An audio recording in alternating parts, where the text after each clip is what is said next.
Gaza City, Gaza Strip. In his shop in the middle of the old city market in Jerusalem, Hagop Antreassian sits among an array of colorful ceramic pottery and tiles, a craft that has been practiced by Armenians for 100 years in Jerusalem. Antreassian, 73, is Armenian Palestinian and lives in the Armenian Quarter in the old city of Jerusalem. For 40 years, he has taken great pride in the craft he taught himself, although he fears that the ceramics and tile making, the mark of the Armenian presence in Jerusalem, may now be disappearing.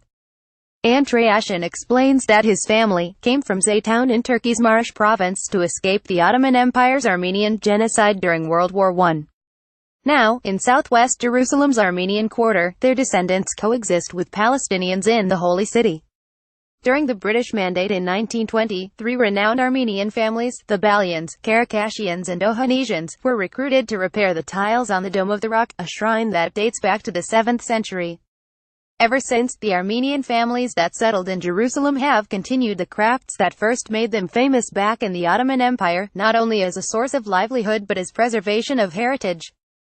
Antreassian told Al Monitor in a phone call from his Jerusalem residence that he is determined to revive the art form, though the residents of Jerusalem and larger Palestinian cities such as Al-Bira and Bethlehem do not seem very interested in ceramics.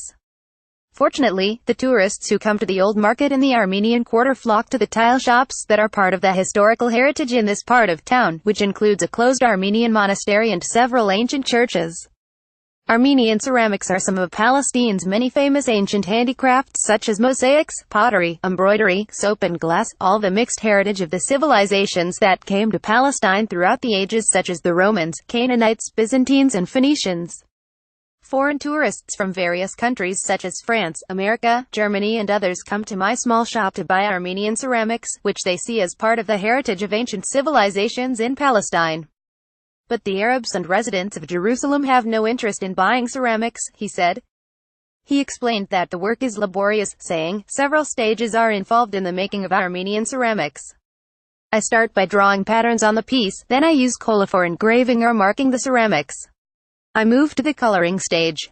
The completed ceramic piece is then displayed for everyone to see its beauty and glittering brilliance.